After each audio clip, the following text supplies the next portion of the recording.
Hi, I'm Violet, and welcome to Hidden Heritage, the podcast that brings you inside Great Britain's favourite destinations, with help from custodians, historians, artisans, and experts. This week on the podcast, I meet the legendary gardener, broadcaster, and writer, James Alexander-Sinclair. James is one of the foremost garden designers on the planet. He has designed gardens from Cornwall to the Western Isles, from London to Moscow. He is also an award-winning writer, frequent broadcaster, and served 10 years as a member of the Council of the Royal Horticultural Society. He has a regular column in Gardener's World magazine for the past 15 years and was the presenter for BBC's Small Town Gardens. On today's episode, James and I discuss where his passion for gardening began. We discuss the British public's love for gardening, the problems that are threatening them today, and what we can do to protect them collectively. James also shares his top 3 destination recommendations and what for him is the secret to a great British garden. But before that, let's get to know James a bit better. James, thank you so much for joining me on the podcast today. It's a pleasure. I like legendary. So do I, actually. I'd like to one day be described. I like that. I think that's fine. I can retire on legendary. Okay, good. Well, I'd like to be described as that one day. Fingers crossed. Here's hoping. But it's entirely true. And I've just given a very short introduction, but would you just describe who you are and what you do in your own words? Oh, gosh. I'm a gardener. Mm-hmm. That's probably not enough, is it? Yes, basically, I'm a gardener in sort of every single aspect of my life. One of the good things when one makes career choices is that if you become a gardener, there are so many ways that you can go. It's sort of, there's so many different areas in which you can do stuff. So as you say, I can write things, I design things, I talk about things, I broadcast about things, I do all this sort of stuff. And if I wanted to, I could go off and I could be a tree surgeon, I could do turf care, I could grow plants, I could look after plants, I could do this. Gardening is like, I like to describe it as, it's an orgy for octopi. There's tentacles everywhere, and you don't know where on earth is going on half the time. But it is a hugely broad thing. So I try and dabble in as many things as possible because I'm easily bored. And so one day I may be designing gardens, next time I may be watching people build gardens, and another time I may be writing something about it, or I might be talking about it, or on sort of, red letter days, I get invited to come and sit with you. Very cool. And you're so right. And funny enough, it was the one thing Georgia said when we were having a lunch break. She said, how do you get into gardening? So how did and where did your passion for what you now do? You're a boomer's multi-hyphenate, which is a kind of, I think, millennial term, a multi-hyphenate. A boomer's multi-hyphenate. It's a millennial turn of phrase about people that have this, this kind of insatiable appetite for a particular area that they've sort of anchored into. In your own words, it sounds like you're, what did you just describe, the octopus? But you're a multi-hyphenate, a millennial terminology. I'm right down there then. Yeah, that's fine. exactly. Okay, I can live with multi-hyphenate. It happened completely by accident. Really? I had no passion until I started doing it. Gardening was something very boring that my parents did. Why would I want to do that? I got made to do gardening occasionally and ensured that I wasn't asked back by doing it really badly. So that was a way of doing it because I wanted to do all sorts of other things and I wasn't quite sure. So I left school. I didn't go to university and I just sort of drifted around for a bit. And so I was, I worked in jean shops. I was a very good waiter. Really? A really good waiter. And I had this sort of desire at one point that I wanted to be a butler because I thought I'd be a really good butler. And then I went off and worked in other shops and I sold double glazing door to door and I was Father Christmas in Harrods one year, which was interesting. Yeah, I bet. And I had no idea what I wanted to do at all. And I was trying to be an actor at one point and I was a photographer. So lots and lots of stuff and things was going on. And eventually I was living with my sister. And she said, you can't just lie on the sofa all day. And I said, why not? Big sister, that is. It's little sister, actually. Little sister. You can't just lie on the sofa all day. I say, well, why can't I lie on the sofa all day? Somebody has to lie on the sofa all day. Why can it not just be me? Yeah. And she hoofed me out of that and said, just go and dig the garden. She had a garden about the size of this room, so not large. Yeah. And so I started digging it. And I thought that was quite fun. And then I persuaded somebody else to let me dig their garden. And somebody else let me dig their garden. And it just went from there. Happened like that. So I was building gardens in London for quite a long time. So, laying bricks and putting down paving and erecting fences and doing lawns and stuff like that. And sort of working out how it all worked. And it's based on basically my entire career up to now, actually, but particularly in the early days, was based on the fact that if somebody asked you a question, they don't know what the answer is. Therefore, they will believe anything you say. Particularly when it comes to plants. They say, what's that? And you say, oh, it's a viburnum. And they say, marvellous, and think that you're wonderful. And so it sort of I got myself through it. And the more you do that, the more you learn, which means the next time somebody asks you that question, you know what the answer is. Yeah. And so it sort of carried on like that. And then I left London and went to go and live in the countryside. My children were tiny.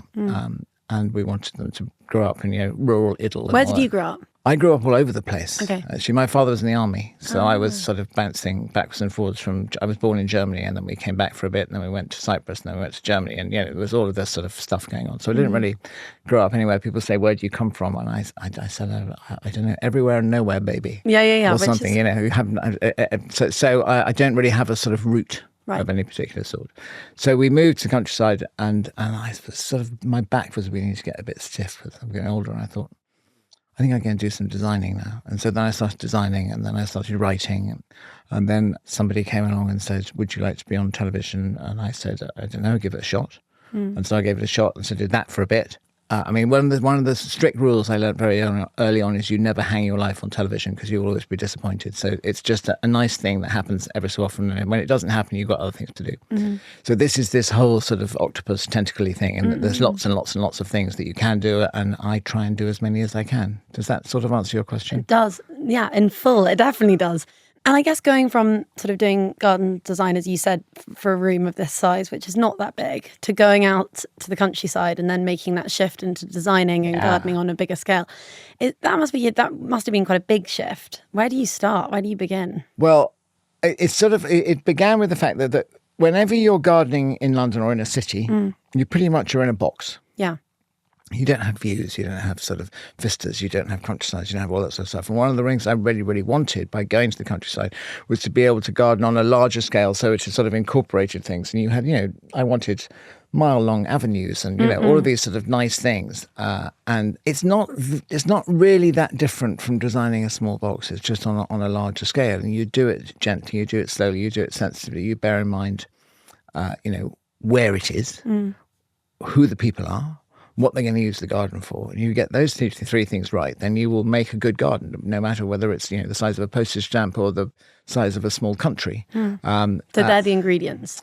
Pretty much those are the basic things that you take it. Yeah, okay. So if you're living in a historic house, then you need a garden that will work with that building. Yeah. So if it's all sort of golden stone and turrets and all that kind of stuff, then don't go and do something with stainless steel and glass because it'll look stupid. It'll look ridiculous. Likewise, if you're living in a modern house somewhere, don't have trailing honeysuckle all over the place because that again will look stupid. So you're adapting it to the architecture. So the architecture and the landscape are quite important together. The second thing is what do the people do? How are they going to use it? Do they garden? That's the first question I ask anybody. I go and say, okay, if I'm going to make you a garden, who's going to look after it?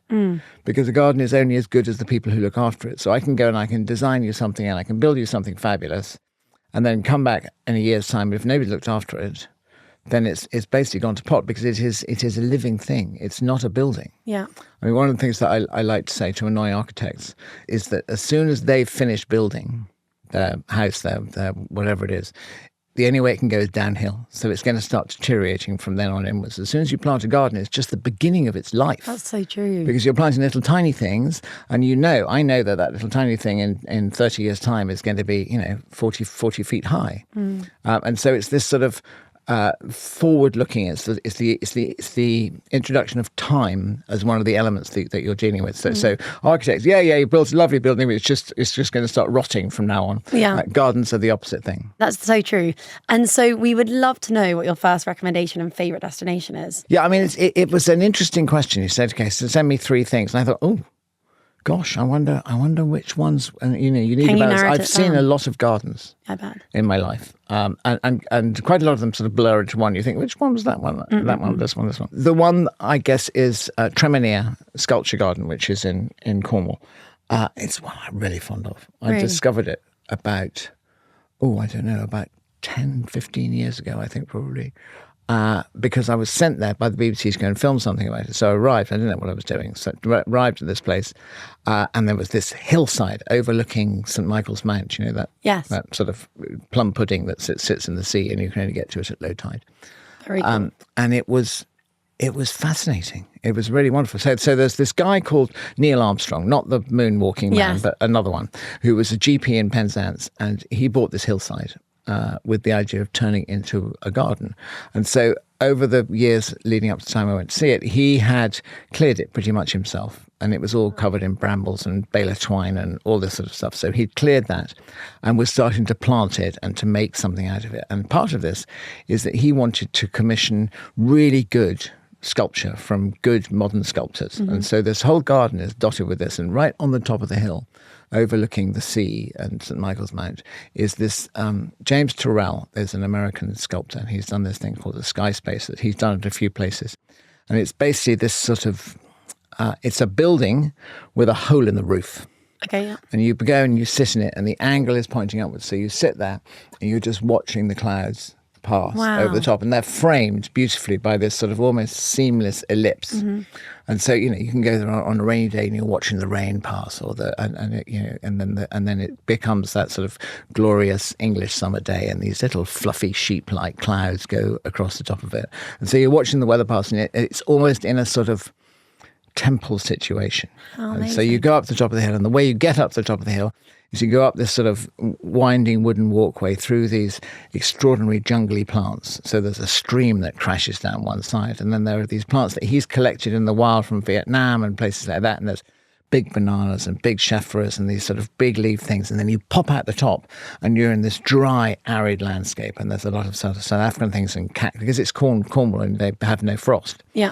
There's sort of cacti growing there and succulents. And then you end up with this sort of viewpoints and these extraordinary sculptures just dotted the whole way through this garden. Oh, amazing. Is he still with us, the Neil Armstrong? Yeah. He's still doing it. He basically looks after the whole thing. And I asked him the other day, because I wrote another article about it quite recently. I said, so do you have any help? He says, yes, I have 2 volunteers. One of them's 85. So it is an extra. So he does most of it.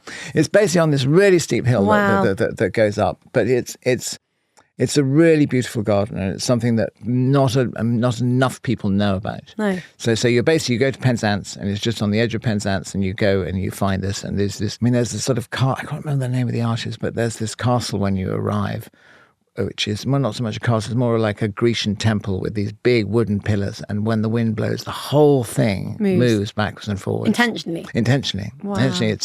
It's on sort of counterweights and things. So it's sort of the breeze blows. And so it's this glorious mixture of horticulture and design and art. I mean, there's a new thing that they've just put in, which is like a Richard Long, who's a land artist. Mm-hmm. This sort of strip of stone that goes off and points off to the horizon. Some really, really lovely things. Incredible. Really lovely things. So I went there for that, and then I went there again, and we sort of try and go to Cornwall most years. Mm-hmm. As a family. As a family, and my children have always loved it, running up the hill and doing all that kind of stuff. And it's sort of... It's just a really special garden. And the other thing that's quite exciting that I only got to see a couple of years ago, which is also James Turrell, in that he did this thing which is inside an old water tank. Mm-hmm. And you go into this tank, and they shut the door, and it is absolutely pitch dark.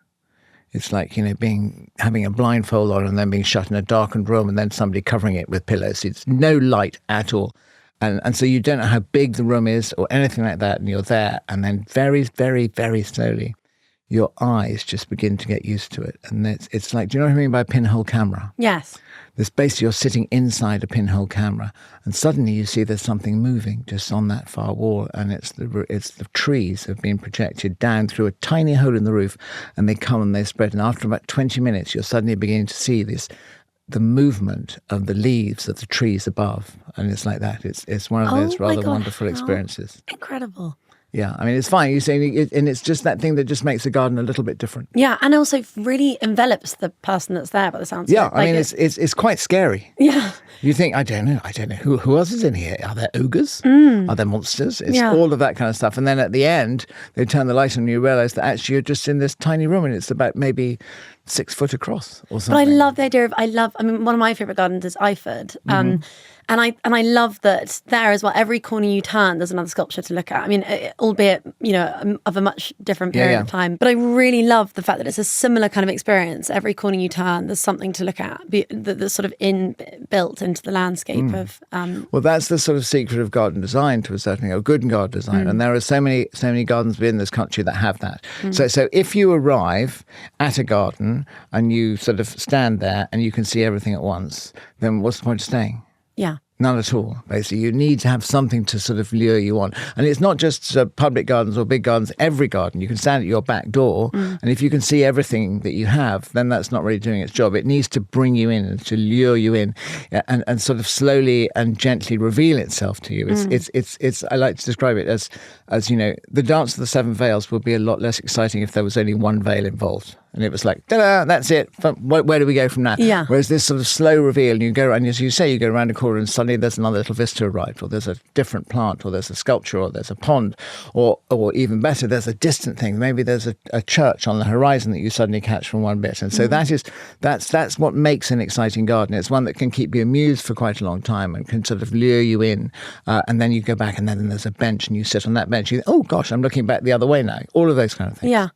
Oh, that's really interesting. And it's kind of great that you've picked somewhere in Cornwall, because invariably everyone looks to Cornwall for the summer. So it's a kind of great recommendation to start with and a Go there, suggestion. but don't let too many people go there, because I don't want you being spoiled. No, that's an important point. Preservation is key. But can you just tell us now a little bit about what you're doing today? What kind of projects are you working on right now that you're really loving and getting into? The life of a designer is on a number of different levels. So there's the most exciting bits. Okay, the most exciting bits are going and seeing a client for the first time. And wandering around the place, oh yes, we could do this, we could do that, da da da da da. So it's that sort of exciting chat is the first thing.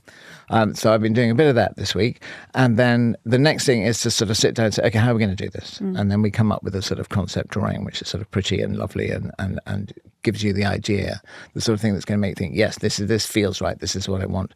And then the next stage after that is the detail, and that's when it gets quite time consuming, and it's okay, so we're going to put this pergola here. How big is the wood going to be? How far down to the ground does it go? What's going to, how does it connect at the top? All of that sort of engineering stuff goes on. And then we finally get on site and you're actually building the garden, and you're sitting there with the landscapers, and I say, right, this is the paving, looks fab. You do this and you solve the problems as they come up, as and when they do. And then once all that, the infrastructure is in, once the skeleton is there, and then we're planting, and then we're just filling in plants and doing stuff. And that's another lovely moment where you're sort of thinking, okay, and that brings us back to that sort of time thing. So you're planting something and thinking it's not just what this plant looks like today, but it's what that plant's going to look like in 1 year, 3 years, 5 years, 10 years, 20 years, 100 years, 200 years, all of that kind of thing. So you're sort of thinking all of those bits. But at the same time, nobody wants to wait for 300 years for it to look amazing. So it's actually got to look pretty good on year 1 and 2 as well. So there's just different things filling in and doing stuff. I've got this garden that I'm working on at the moment, and we planted it last year. So I went to see that yesterday. It's in Norfolk. And it is a hospice. Oh, wow. So it's a brand new hospice garden for the people of Norfolk. The funds were raised by the people of Norfolk, and they built this thing, and it's 8 acres of garden. Wow. And it's a really, really important thing. So there are, again, a number of different layers to gardening, and that you're gardening just for people, nice people who want nice gardens for themselves. And then every so often you get the privilege to actually do something else that's actually going to affect many, many more people. So within this hospice garden, obviously there's patients, there's families, there's staff, there's all of these sort of things that we're sort of catering for. And my sort of beginning with it's all about the end of life. It's that inevitable thing. We're all going to end up dead. Sorry, lower the tone of your podcast. And so when that moment comes, wouldn't it be great if we were all looking at a tree? Agree. Rather than looking at the bins or looking at an empty wall or something like that. So the idea of the whole garden is about people who reaching the end of their lives means that they are surrounded by a garden. Beauty. And surrounded by lovely things. So I went to see that. And that's just getting into the stage where, again, with that, a lot of those people are not going to be there next year, so they want it to look good today. Yeah. So it's getting these layers and getting the plants ready so that they are looking fab now, fab in a year's time, fab in 5 years' time, and carrying it on like that.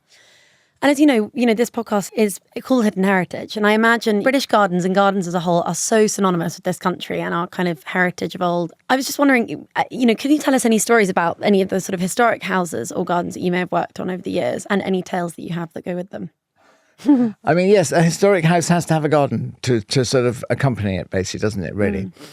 What is interesting is that sometimes you have an amazing house, I'm not going to mention them because it would be unsubtle, that doesn't have much of a garden. And you think, how have you managed to get away with the last 300 years of having this house that is extraordinary and is full of artworks and paintings and really, really glorious things?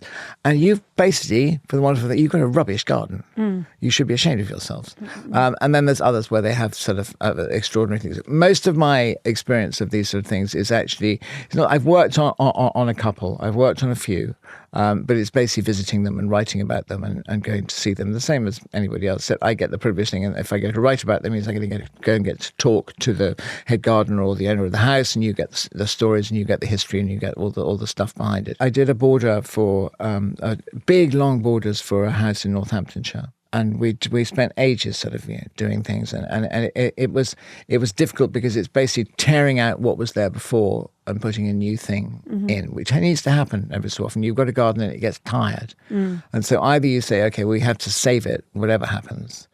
But actually, it's not like a building. It's not like a building where you think, actually, the ballroom's rotting, let's just knock it down. You can't do that in a building. In a garden, you can look at it and think, actually, these are just plants. We can actually just take them out and change them for something else. So you have the opportunity to modernize, and you have an opportunity to revive these things. So there was these 2 long borders, and they weren't really working. They didn't have... I mean, they were fine, but they just, fine is not enough, particularly if you're opening to the public and you want people to come and see what you're doing. Yeah. It needs to be good, and it needs to be exciting. So we started off by taking out a few plants, and then we stood back and thought, we'd take out a few more. And then we ended up with nothing. There was nothing there at all, apart from sort of hedging. You think, okay, right, we have to start all over again. So we replanted it and did it all again. And then we had this. There was this wonderful moment when it was open to the public the first time, and there was a plant fair going on.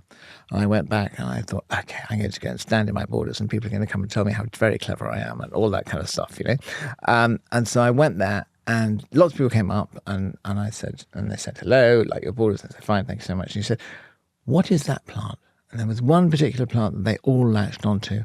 And that one plant was the only plant I hadn't planted. No. I had nothing to do with it. I had nothing to do with it. And the head gardener there had put it in because he thought there's something lacking here. And he put that in, and he was absolutely bang on right. Do you remember what the plant was? Yes, it was a corncockle. It was an annual plant, and it was white, and it was perfect, and it was just floating above everything else that I'd done. So it just sort of complemented that extra thing, because one of the things that's really important about being a garden designer is you're just a visitor.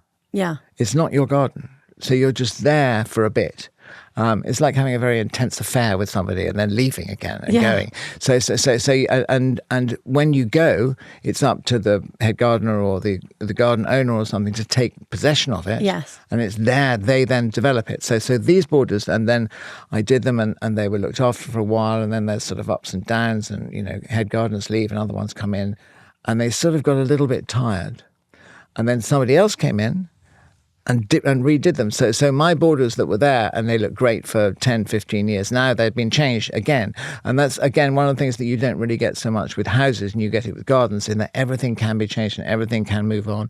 And you have to realize that, okay, nothing is there forever, because plants die, plants get changed, people get bored of one thing and they want another thing. So it's a sort of constant progression, and it's exciting, and it's rather wonderful working, with big old houses. I mean, there's certain limitations, and you can't put other garden buildings, a bit tricky and all that sort of stuff. But it's worth working around that, and maybe changing it and putting new bits in, and planting more trees. Everybody should plant more trees. I've planted hundreds and hundreds of trees over the years, and then it's a contrast of that. And then I do a certain amount of stuff with new big homes and the big houses in the country. Yeah. So people are building brand new. So it's new architecture. So it's the heritage houses of the next 500 years. Yeah. In 500 years they'll be looking at this and gosh, because you have to think about it. All the buildings that were built, 17th, 18th, 19th century, all these big there will be more things being built now. And in 500 years' time, they will become our history and become part of our history, because history didn't stop It's at the continuous. Second World War. It just keeps going. It just keeps going. So it's not just a matter of preserving what's there, it's adding to the canon and putting new and different things in there as well. Yeah. So true. And I think what strikes me so much about historic gardens in particular, I guess, to your point, they're always evolving, they're always kind of changing at the degree to which they can. But also what I find fascinating is the story that goes with the gardens. It's not just about the plants that are put in the beds and the structure of it, but actually it's the people that put them there and the inspiration that they had. I find that so much with follies. Follies has become something of a fascination for me because I just find them so outrageously, grandiose.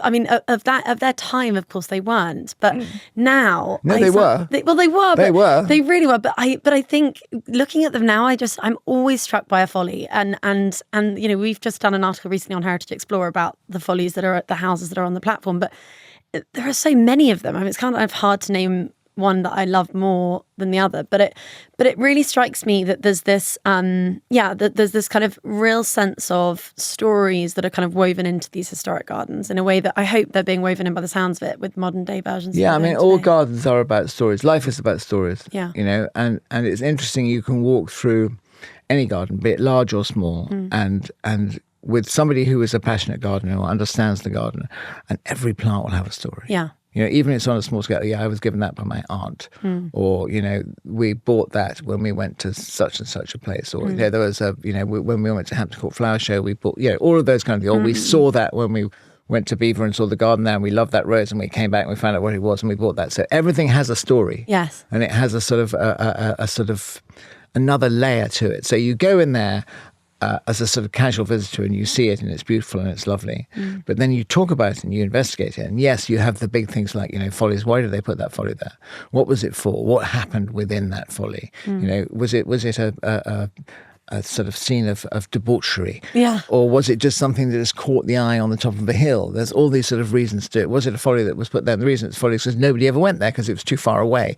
All of these sort of different things. So it's all part of, it's part of life. Life is about stories, whether it's architectural stories, whether it's horticultural stories, whether it's, stories of people or places or animals. One of the rather wonderful things is the number of sort of animal graveyards scattered. So true. You go there and you see little tiny gravestones and it's for such and such a dog that died in 1872, and you think, oh gosh, even then they were thinking and loving their animal. It's so true. There is actually a dog graveyard at Beaver, which we all kind of found really strange when we were little, but now we think, God, it's kind of great that we know they're always there. But actually, that's kind of a nice way to lead on to my next question, which is, what is it about us Brits that's so synonymous with gardens? Like, why do we treasure gardening and our gardens as much as we do? Very basic answer to that is because of the weather. Really, why? Because we are really lucky we live in a country where you can grow stuff easily. Yeah. So if you were, we could be living in the south of France and it doesn't rain and it's hot and it's too hot, and so a lot of things you can't grow there. We could be living in Norway and it could be freezing cold for half of the year. It's like when I did some gardens in Russia a while ago. Yeah. And you realise that 6 months of the year you can't see them. They've disappeared. They're underneath a great sort of blanket of snow. The first time I went there, it was sort of February time and the snow was on the ground. And I was looking at this garden and there was sort of trees in it, so I'm just going to go look over there. Wandered in that direction and sunk up to my waist in a snowdrift, much to the amusement of clients and all the builders that were hanging around. They said, "Oh, stupid English person, he doesn't know what he's doing, he's falling in the snow." Very good Russian accent. Yeah, a lot of it is about the weather. We have obviously the climate is changing at the moment, but we pretty much have enough rain, we have enough sunshine to be able to grow the sort of gardens that we do really well. We don't have extreme heat, we don't have extreme cold. Yes, we have the odd frosty day or week or something in the winter, but it's nothing vicious or nothing serious. Yeah. And so that is probably the first thing. And because we have that and because everything grows, I mean, just you get on a train and go through the countryside and you see how green and gorgeous and lovely the hedges are and the grass and the trees and all that kind of stuff. And you can't really help but be excited and inspired by that. And people were right at the beginning. So the first English gardens were in the medieval times when the monks were making, herbals and little enclosed gardens. Didn't know that. Yeah, that's because that was your chemist. That was the medicine.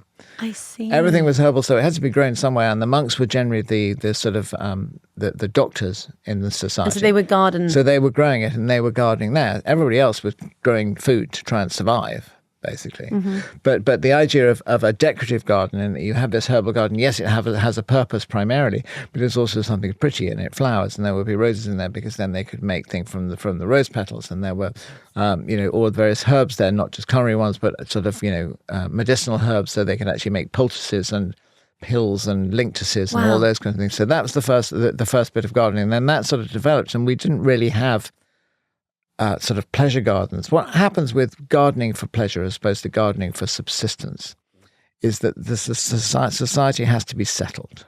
It has to be peaceful. You don't want to spend your time growing irises or growing roses if you're likely to be hit by somebody who's going to come galloping along to try and steal all your stuff. Mm-mm. So you have to be sort of stable and you're not likely to be invaded or beaten up by your neighbours. Yeah. And so it sort of begins as society becomes more stable. You start off with the sort of big houses, and they know, okay, we can protect ourselves now. Therefore, we can start growing something that's nice. And now we're growing sort of lilies and climbers and jasmines and roses and all of these sort of things. Roses you'll find in every single continent of the world, apart from Antarctica. Wow. And so they're sort of there. So it is. So would this be? So decorative gardens became a thing, or pleasure gardens became a thing in the kind of Tudor period? Yeah. I mean, anytime when there is, you think that they were doing really, very well, and then we had the sort of Second World War, all those gardens were dug up and turned back to vegetables again because we needed to do that at that point. So wherever there is a settled moment, obviously, even just after the English Civil War, nothing was going on during all those battles. But after that, the parliamentarians were beginning to build big houses and to build gardens and do all of those kind of things, because everybody knows. And has known for hundreds of years, and it's become more obvious in recent years because of all the sort of COVID and stuff like that, is that if you feel a bit rubbish and you go outside, you will feel better. Yeah. And everybody knew that, right from those monks. Mm-hmm. You go and sit in the garden, it will start to make you feel better, and you carry on from that. So we get into the Tudors. Fabulous gardens at Hampton Court and places like that. They were sort of building gardens at that point. Then it carries on, and Charles II built a lot of gardens too.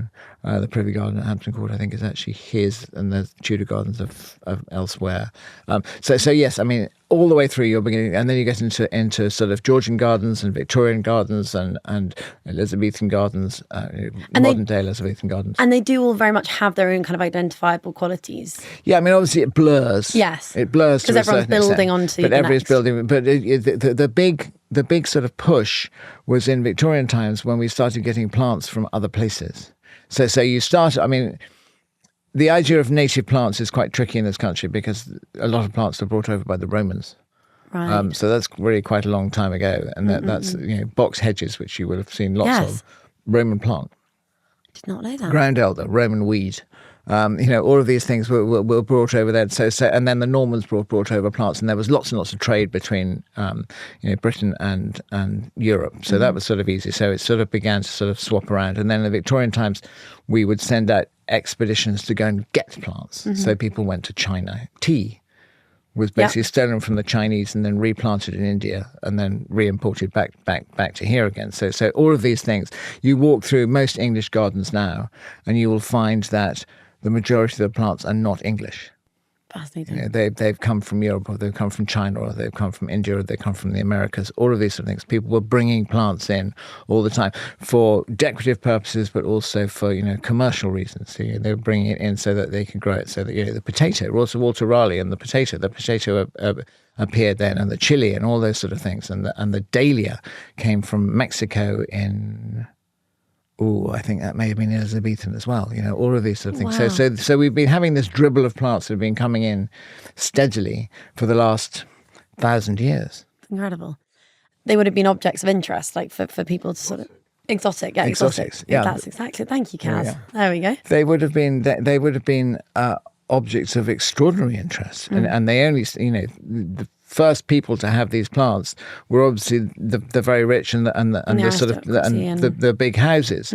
So the sort of, the Chatsworths and the Blenheims and the Beavers and all those sort of things would have had these plants, because it would have been something exciting to show off to your fellow dukes about, apart from anything else. And now what's wonderful is that they've become, they're still in large part in place, probably, I imagine. But yes, and yeah, I mean they are. I mean, I think that all of those big gardens. I mean, you think Chatsworth. Monster. I mean, extraordinary, wonderful, wonderful gardens that are being developed now, even now. There's new gardens that went in 2-3 years ago, and they keep adding to it and keep putting more and more things, because it has to keep going and it has to keep progressing. But there's still the original ones, the Camellia House, which was sort of first brought over from Japan, and they're sort of still there, and the grapevines and all of these things that were all sort of imported from all over the world, and they're exotic. I mean, they're kind of Kew Gardens. Yeah. That's sort of how it sort of began, is then that was the Royal Palace, and everything was coming into there and then being propagated, and then from there it then got distributed out to the other big houses, and then very slowly it sort of trickled down to the the rich mercantile classes, and then it went down, and now you can get it in B&Q. Yeah. Bosh. Dream. But you briefly just mentioned the environment, and obviously we are in a changing climate. What effect does that have on gardens and garden design? Gardens are sort of leading it.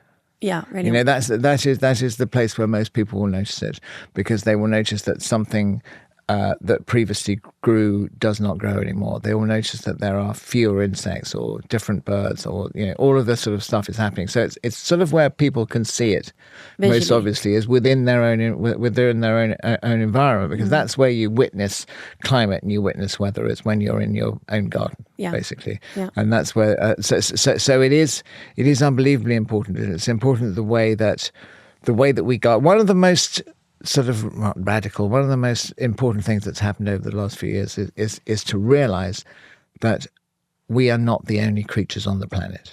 Okay, and we are not the only people in the garden. When I first started gardening, there was chemicals everywhere. We would have chemicals to kill worms. So you'd kill the worm because it would make horrible worm casts on your lawn, and that obviously was not acceptable. So we couldn't do that. And the idea of that now, and you're killing something that is one of the most beneficial creatures in our gardens at all, and it's aerating and it's looking after our topsoils and all those kind of things. And we were murdering it because it was in the way, and we would spray off all of the aphids. And you don't do that now. You shouldn't do that now, because our gardens, as well as everything, is this sort of layer upon layer of different biodiversity. And it's just really, very important. Everything has its importance. And if you take one of those things out, so for example, you get rid of all the green fly in your garden. Then if you are a blue tit and you arrive in the garden, you say, oh, lovely, the blue tits have come into the garden. The blue tits are going to look around and think, nothing for me to eat here. Not going to stick around. Why should I hang around? Yeah. You've killed all you've basically, what you've done is you've taken my lunch and you've thrown it in the bin. So I'm not going to hang around, I'm going to go. So you need to have that. And that means that you have to bear in mind the fact that sometimes some of those creatures will eat your plants. Yeah. But they won't eat all of them. And there will be enough for everybody. And that's the important thing. That's one of the messages that is getting over stronger and stronger in gardens nowadays. So that gardens are about biodiversity, and they are not just for people. Yeah, because my next question was going to be, what would be your sort of tips for, how do we as the British public kind of ensure that we do our part in relation to how gardens feed into the climate crisis? Garden. Just go out and make gardens. Go and plant things. This is the important thing. It's the field of dreams theory of life. Basically, is if you plant it, they will come. If you plant something, you will get other things will come look after it. It will make you happy. It will make other creatures happy, and it will make the plants happy. And if we do all of that, and we look after the plants. Okay, so if you think of the world, it sort of begins with soil, and that's the sort of first part of everything. And in order for a plant to grow, it needs good soil. So you look after the soil. You start with that. You compost things. You don't use sprays.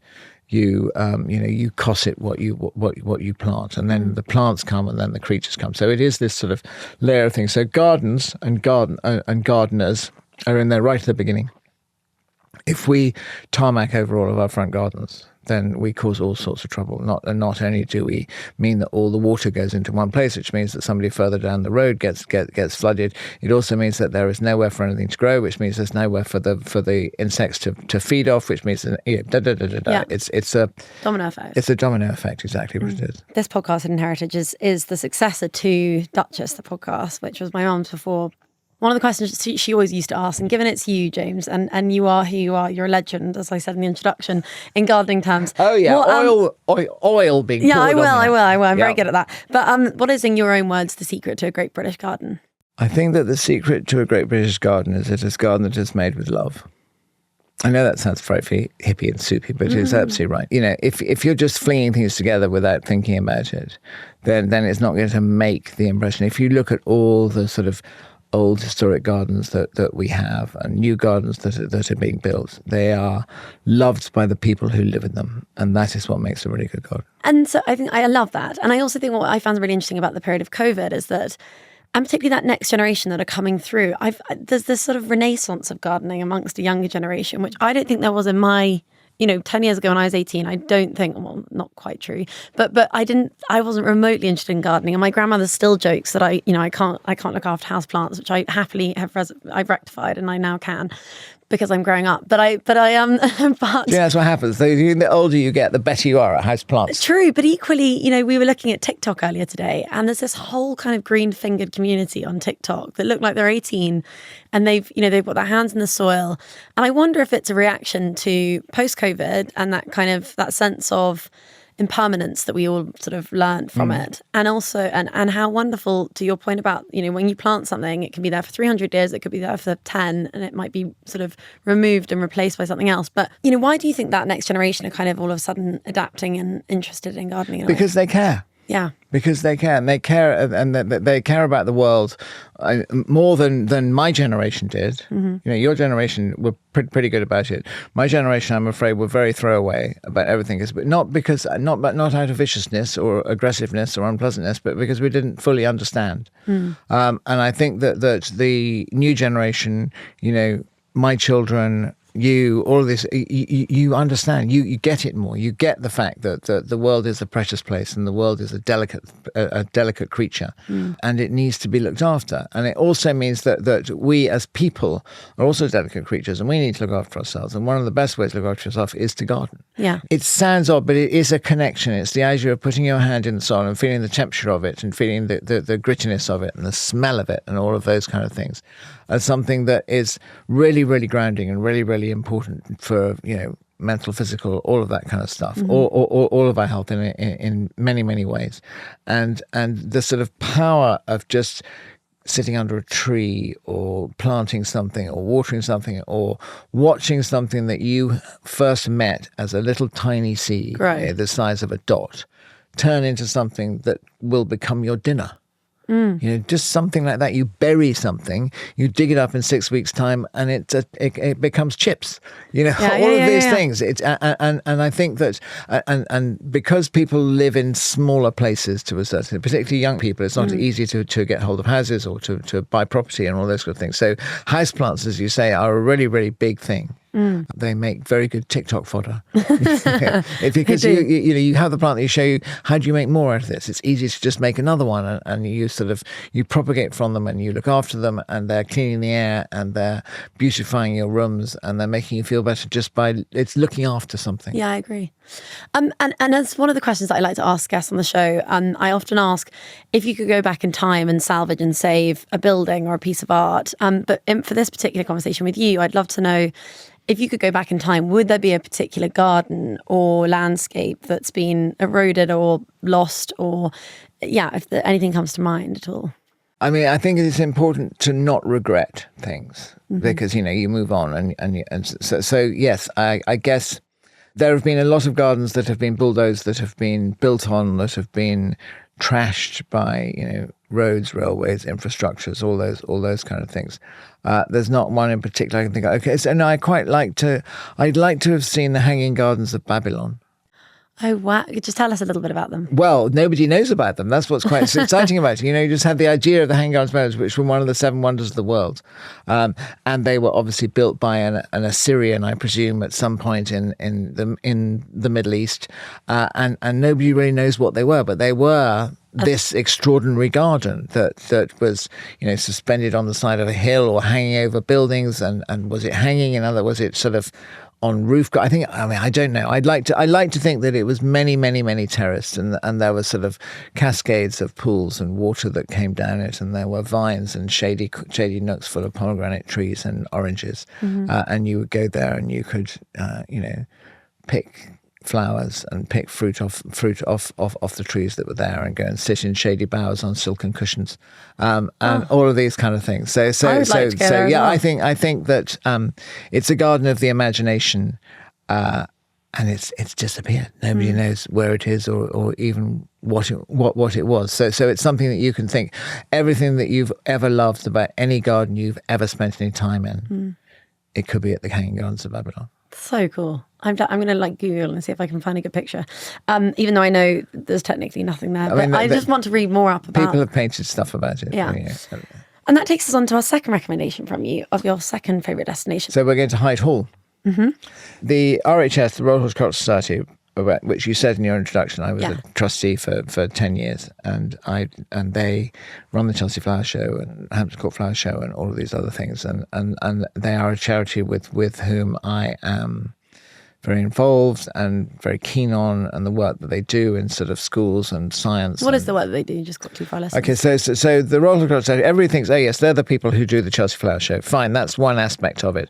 But we have like 30,000 schools which have RHS input into their schools gardening.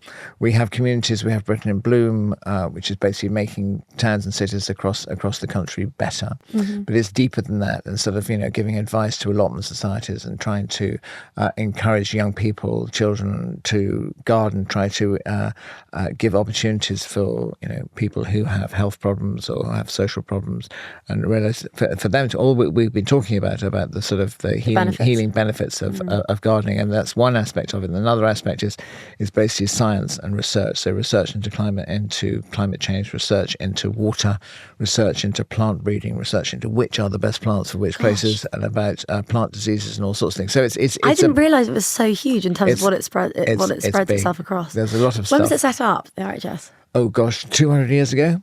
200 years ago by some very distinguished people. One of them was Josiah Wedgwood, who was the pottery person. Wow, and Joseph Banks, who was an extraordinary botanist at that time, and various other people. And they met, I think, above a bookshop somewhere in Piccadilly and set up this society. And so it's been going on, and it just gets, it is a huge charity and does a lot of things. And one of the things that we have is we have gardens across the country. Yes. That are there. So there's Wisley, which is the flagship one, which is in Surrey. There's Rosemore, which is in Devon.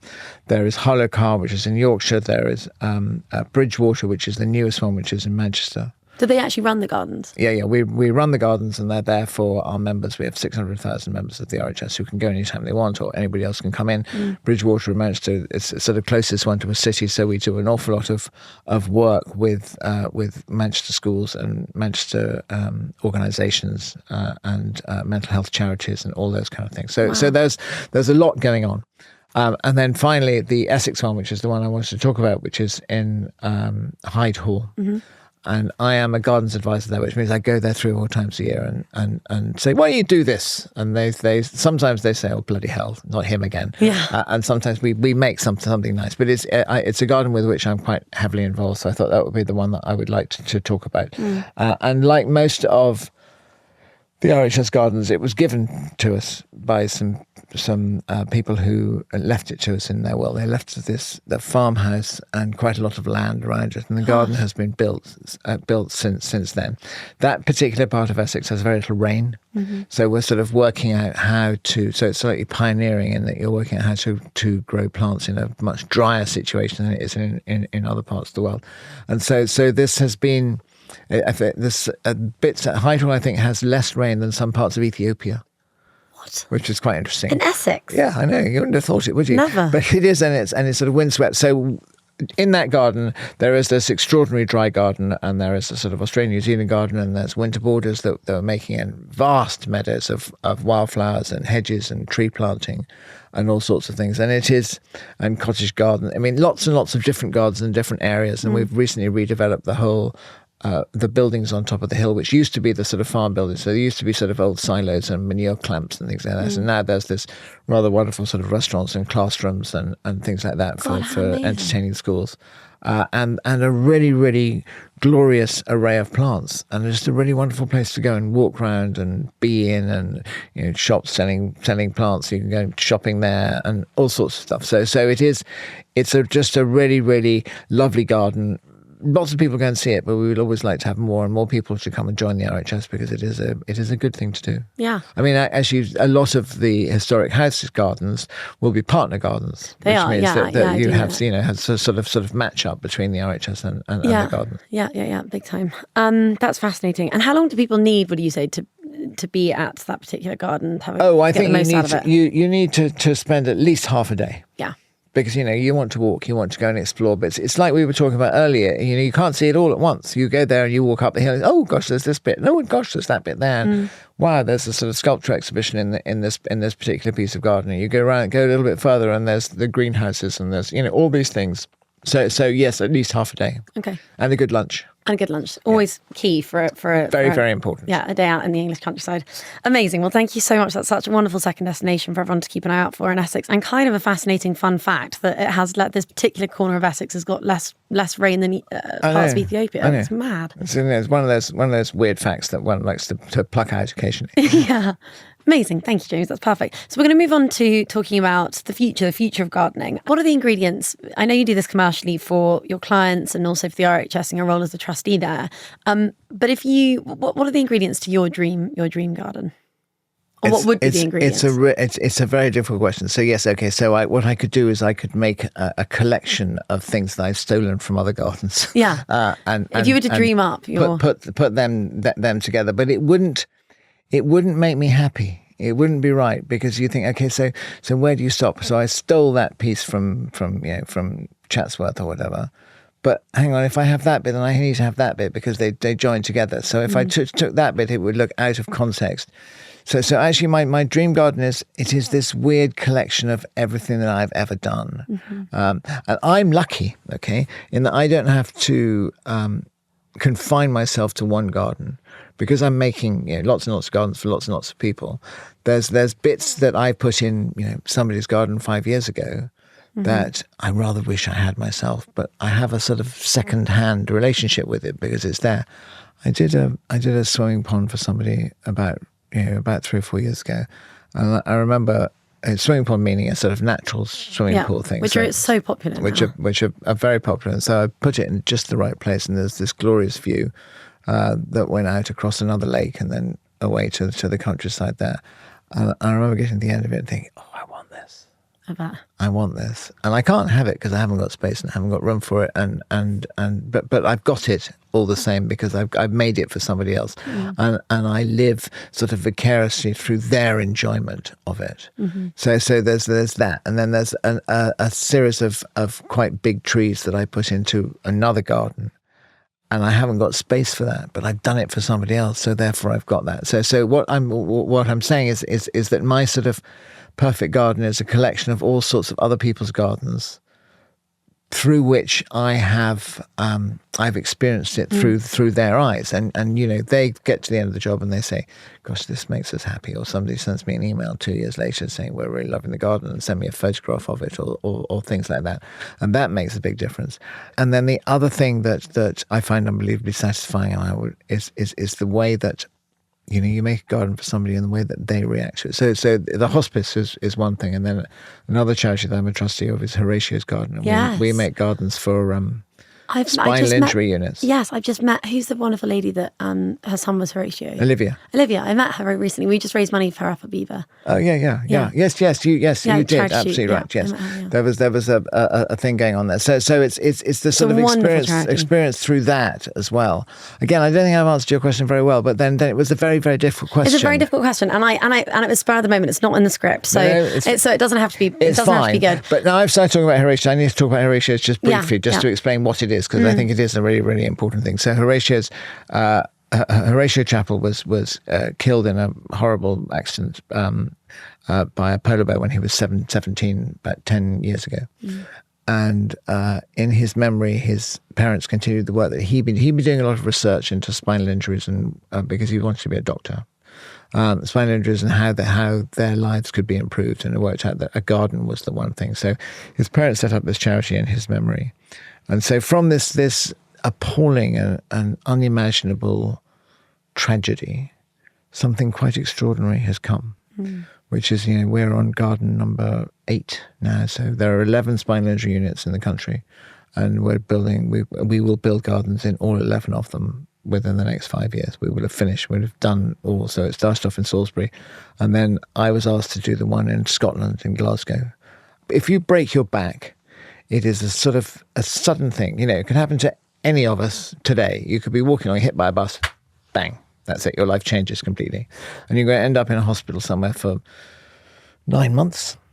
Until Horatio started putting gardens, they were horrible yards. Concrete. There was nothing there to see. And now, you go through this pain and this trauma and this life-changing experience in a garden, and it makes life a lot easier than doing it in some horrible, horrible building. Definitely. And so I think it's that's amazing. It is an extraordinary thing. It's an amazing thing. Wow. Well, we've covered a lot of ground. But are there any things that, government can do to incentivise or ensure that gardens are maintained, sustained, kept, Public gardens, yes. I think that it's sort of proven intellectually that if you look after our green spaces, then you're also looking after your people. Again, going back to the sort of COVID thing and how important it was to everybody to have a little square of grass. There's a little square of grass just up here from this studio that I was sort of walking around because I was early. I thought, okay, I'll go up and look at that. And it is tiny, but you can see how important it was. People have planted stuff in it, how important it is.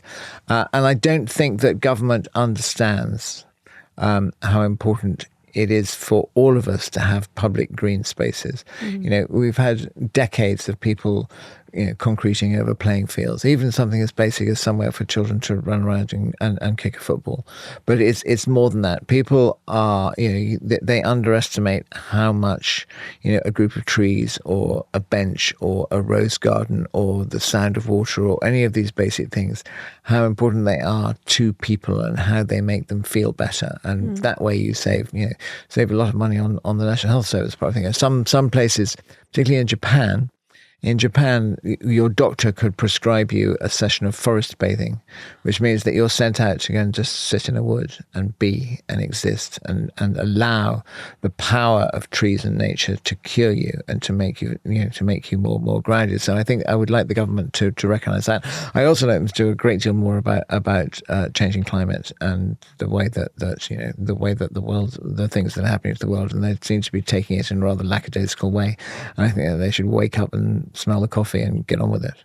And James, so we've finally come to the end of what has been a wonderful conversation, and I've learned so much, and that's why it feels very indulgent doing this podcast, because I get to sit opposite people that are, like you, and I get to learn something every day, which is so cool. But what's your final recommendation of destination that you've saved for us today? It's a place that is probably about 7 minutes from my house. Oh, is it? And so one that I drop into, quite often. Somebody says, should we go somewhere? And I say, yeah, we'll go for a walk. And it's Rousham. So Rousham is, I think you'll probably find that if you'd asked an awful lot of garden designers which their favourite garden was, a lot of them would say Rousham. It's this sort of classical line. So big house, rather wonderful, sort of almost a cliff that crashes down from the garden down to the river Cherwell. So it's very, very simple. It's straightforward. It's sort of, vistas of grass and big sculptures, trees, big clumps of billowy planting, sort of ways through the woods with, again, what we were talking about earlier about which lures you on and takes you through. Water that's coming through. There is a fountain made in honour of a dead dog. So we go back to the pet's graveyard that we're talking about as well. There's an otter hound. Wow. So it comes through there. So lots of classical statuary, lots of very sort of simple, easy lines that go through. Very sort of unflowery until you get into the wall garden, when there's lots and lots and lots of planting and flowers and stuff that's going on there.